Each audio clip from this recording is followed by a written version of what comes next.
아버지가 되라, 아버지를 경험하라라는 말씀으로 하나님의 말씀을 전하도록 하겠습니다. 고린도서는 신앙의 본질과 책임에 관한 말씀의 내용의 책입니다. 고린도 교회는 신앙의 본질에서 벗어났고 신앙의 책임을 다하지 못하는 그러한 교회였습니다. 그렇게 신앙의 본질에서 벗어나 자기의 소견에 오른 대로 삶을 살고 구원받은 이후의 삶을 살기는 살지만 부끄러운 삶을 살아가고 있는 그들을 바울은 그들을 못된 사람이라고 말하지 아니하고 자신과 마음이 맞지 않는 사람이라고 그들과 단절하지 아니하고 그들을 성도라고 부르고 있다는 것입니다. 고린도서 1장 2절 말씀에 보면 고린도에 있는 하나님의 교회 곧 그리스도 예수 안에서 거룩하여지고 성도라 부르심을 받은 자들이라고 되어 있습니다. 성도라 무엇입니까? 거룩한 물이죠. 거룩하다는 것은 세상 사람과 구별되었다는 것입니다. 무엇이 세상 사람과 구별되었다는 것입니까? 그것은 하나님과의 소통하는, 관계하는 것과 구별되었다는 것이죠. 세상 사람들은 주님을 만나기까지, 돌아오기까지 어떻습니까? 그들은 하나님께 대하면 진노의 대상이라면 성도는 그리스도와 연합된 존재, 하나님의 자녀라는 사실을 기억하시기를 바랍니다. 세상 사람의 기준은 그 사람이 못나고 못되면 안 만나면 그만입니다. 그냥 피해버리면 그만이죠. 잘라내면 그만입니다. 그러나 성도는 아무리 못나고 못되었어도 잘라버릴 수가 없는 것이 하나님 아버지의 마음이라는 것이죠. 하나님께서는 구원받은 자의 삶, 그러니까 구원받은 자의 그 하나님의 자녀들에게는 하나님은 잘라내지 않으시는 하나님이라는 거예요. 왜요? 우리가 하나님의 자녀이기 때문에 그렇다는 것이죠. 오늘 본문은 하나님의 아버지 되심을 근거로 해서 못나고 못된 성도를 대하는 우리의 태도는 어떻게 해야 하는지 가르치고 있는 말씀입니다. 고린도서 4장 14절 말씀 읽어보도록 하겠습니다. 16절까지입니다. 내가 너희를 부끄럽게 하려고 이것을 쓰는 것이 아니라 오직 너희를 내 사랑하는 자녀같이 권하려 하는 것이라. 그리스도 안에서 1만 스승이 있으되 아버지는 많지 아니하니 그리스도 예수 안에서 내가 복음으로써 너희를 낳았음이라. 그러므로 내가 너희를 권하노니 너희는 나를 본받는 자가 되라. 아멘. 바울은 성도를 사랑하는 자녀라고 말하고 있죠. 그리스도 안에서 1만 스승은 있지만 아버지는 많지 않다고 말하고 있습니다. 여기의 핵심은 많은 사람의 스승이 되지 말고 아버지가 되라는 것입니다. 오늘날의 스승은 정말로 많습니다. 여기저기 스승이 많지요. 직장에 가도 스승이 많지요. 가정에 가도 스승이 많습니다. 자신의 경험에 의해서 너무나 잘 알고 있다고 생각하지요. 배운 것이 많기 때문에 가르칩니다.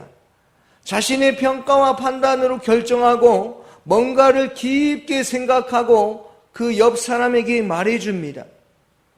고린도 교회도 마찬가지로 자신들이 옳다고 하는 스승이 많았습니다.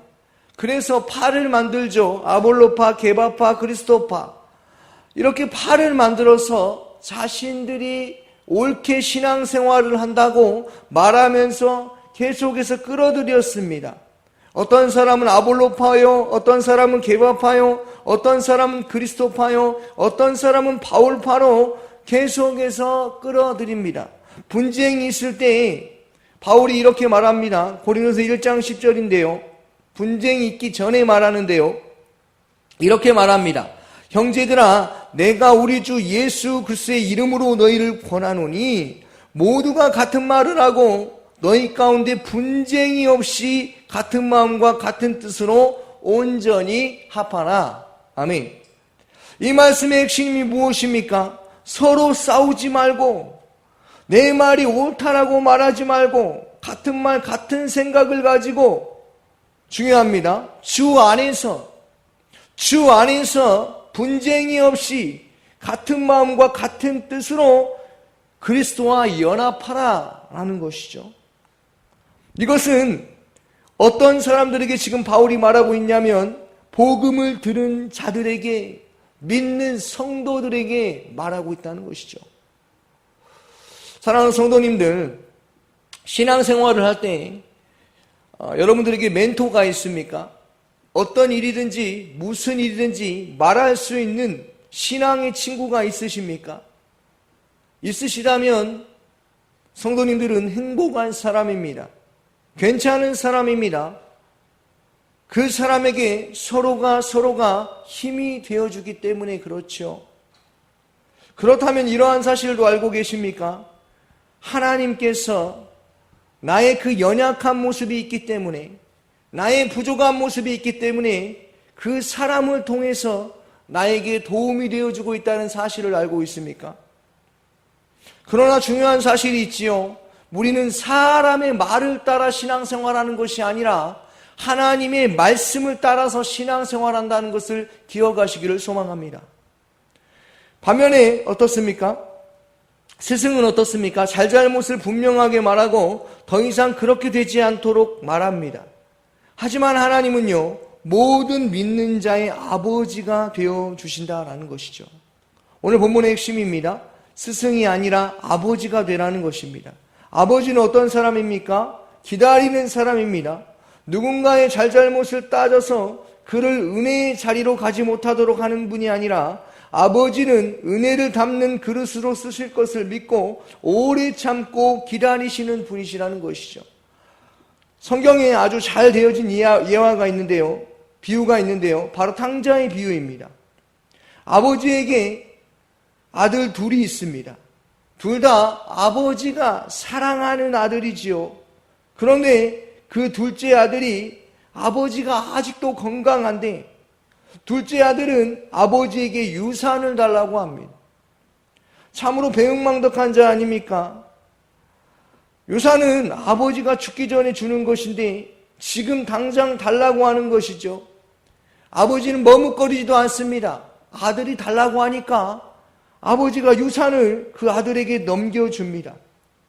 아들은 그 유산을 받자마자 나가서 허랑방탕한 삶을 살아갑니다. 쾌락을 즐기며 살아갑니다. 많은 친구들도 만나고 자기가 하고 싶은 대로 멋대로 살아갑니다. 부와 권력이 지배할 때에는 자신 옆에서 굽신거리는 사람들도 있고 모두가 다 친구가 된 것처럼 둘째 아들의 말을 다 들어주지요. 그런데요, 그에게 돈이 떨어지자 그렇게 지냈던 친구들도 다 떠나가고 결국 혼자 남게 됩니다. 부와 권력을 가지고 있으면 다 될 줄 알았는데 그게 아니라는 것을 알게 되죠. 이대로 아버지께로 돌아갈 수가 없다고 다른 사람의 집에서 종으로 일을 하다가 너무나 배가 고파서 누군가 자신에게 먹을 것을 주면 좋겠는데, 아니 돼지가 먹는 쥐염 열매라도 먹으면 좋겠는데 주는 사람이 없습니다. 어느 때 둘째 아들이 아버지를 생각합니까? 죽을 것 같은 극심한 고통이 있을 때 아버지를 생각하죠. 돈이 많을 때는 모릅니다. 자신이 많은 것을 가지고 있고 자신이 뭔가 된다라고 생각한다면 그때는 모릅니다. 그런데 거지가 되고 먹을 것이 없을 때, 자신이 혼자 살아갈 수 없다는 그런 비참함을 느꼈을 때 둘째 아들이 어떻게 합니까? 아무리 죄를 지어도 용서해 주시는 아버지, 그 아버지를 생각하며 거질골로 아버지를 찾아가죠. 여기서 일하는 차라리 아버지의 품꾼이라도 되자 하고 아버지를 찾아갑니다. 그런데요, 아버지는 거리가 멀음에도 불구하고 그 아들의 걸음걸이를 보았는지, 그 아들의 생김새를 보았는지 거리가 멀음에도 불구하고 그 아들을 꽉 안아주신다는 것입니다. 누가복음 15장 16절에서 23절까지 말씀인데요, 제가 빠르게 한번 읽어드리겠습니다. 그가 돼지 먹는 쥐염 열매로 배를 채우고자 내 주는 자가 없는지라. 이에 스스로 돌이켜 이르되 내 아버지에게는 양식이 풍족한 품꾼이 얼마나 많은가. 나는 여기서 주려 죽는구나. 내가 일어나 아버지께 가서 이르기를 아버지, 내가 하늘과 아버지께 죄를 지었사오니 지금부터는 아버지의 아들이라 일컬음을 감당하지 못하겠나이다. 나를 품꾼의 하나로 보소서 하리라 하고 이에 일어나서 아버지께로 돌아가니라. 아직도 거리가 먼데 아버지가 그를 보고 측은히 여겨 달려가 목을 안고 입을 맞추니 아들이 이르되 아버지, 내가 하늘과 아버지께 죄를 지었사오니 지금부터는 아버지의 아들이라 일컬음을 감당하지 못하겠나이다 하니 아버지는 종들에게 이르시되 제일 좋은 옷을 내어다가 입히고 손에 가락지를 끼우고 발에 신을 신기라. 그리고 살찐 송아지를 끌어다가 잡으라. 우리가 먹고 즐기자. 아멘. 이 말씀을 통해서 우리가 발견한 것이 무엇입니까? 아버지는요, 그 아들의, 그 자식의 못남을 보지 않고 그 잘못된 행동을 지적하지 아니하고 아버지는요, 그 아들을, 우리를 꽉 끌어안아 주시는 분이라는 것입니다. 아들은 아버지의 재산을 다 가지고 가서 허랑방탕한 삶을 살았지만 아버지가 주신 유산을 다 써버리기까지 아들은 아버지를 생각하지도 않았지만 하나님 아버지는 언제 어디 있든지 그와 함께 하시기 때문에 그가 어떠한 상황이 있더라도 돌아오기만 하면 다시 반겨주시는 아버지시라는 것이죠. 아버지는 못난 자식, 못된 행동은 자식이 돌아오기를 기다리시는 아버지입니다. 말 안 듣는 자식 그냥 놔두는 부모가 어디 있겠습니까? 세상에 어떤 부모가 말을 안 듣는 자식을 그냥 놔두는 부모가 어디 있겠습니까? 다리 몽댕이라도 분질러가지고 앉혀놔야지요. 그런데요, 하나님이 하나님의 자녀를 키우는 방식은 다르다는 것이죠. 네 발로 나갔으니 네 발로 다시 돌아오라는 것입니다. 그때까지 아버지는요, 오래 참고 기다리시는 아버지라는 것입니다.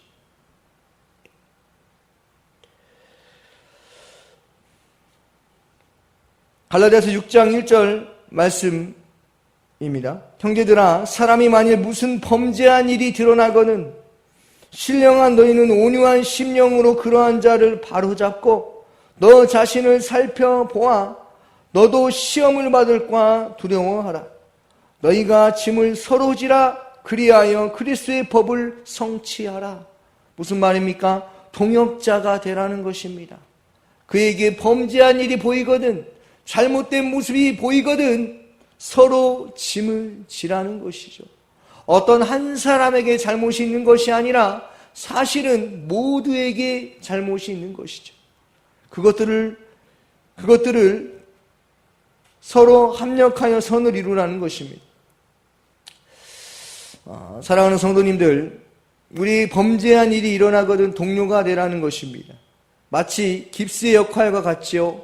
깁스는 어떻습니까? 직접적으로 고치는 것이 아니라 내버려 두는 것이죠. 내버려 두면 그 뼈가, 어그러졌던 뼈가 다시 붙게 되는 건 아니겠습니까? 하지만 이 일은 무척 고단하고 어려운 일이죠. 대부분 기다리다가 중도에 포기하기도 합니다. 더 잘못되어질 것 같은 불안이 생기는 방법이죠. 그러나 오늘 말씀에 바울은 말하고 있습니다. 고치려고 하지 말고 아버지로 살아가야 한다라고 말하고 있습니다. 사랑하는 성도님들, 하나님께서 우리에게 각자 사람에게 믿음의 분량으로 성장할 수 있게 하여 주셨습니다. 나는 품을 수 없지만, 나는 이해할 수 없지만 예수를 믿는 하나님의 자녀들에게 하나님께서 아버지의 사랑을 부어주셨습니다. 바로 그것이 예수의 십자가의 사랑이고 우리는 그 예수의 십자가의 사랑과 그 사건을 아는 자이며 믿는 자 아니겠습니까? 나는 알 수 없으나 하나님 아버지께서 나에게 용서할 수 있는 마음을 주시는 것이죠. 나에게 품을 수 있는 마음을 주시는 것입니다. 그러므로 오늘 하루를 살아갈 때 하나님 아버지를 경험하는 삶을 사시기를 주님의 이름으로 축원합니다. 아멘. 오늘 새벽에 주신 말씀을 묵상하면서 기도합니다. 유치부를 위해서, 유치부 아이들과 섬기는 교사 순장들을 위해서 기도하여 주시고, 유치부 한 명 한 명을 위해서 기도하여 주시고, 제천마을 마을장과 순장과 순원들을 위해서 담임 목사님의 건강과 성령 충만함을 위해서 기도하여 주시고, 대통령과 이 나라와 이 민족을 위해서 해외 선교하시는 임순택 선교사님, 동어촌 선교 및 도시개척 김은실 목사님을 기도해 주시고, 광신대를 위해서 교회들이 광신대를 위해 기도하며 후원할 수 있게 해달라고 우리 시간 함께 기도하도록 하겠습니다. 기도하겠습니다.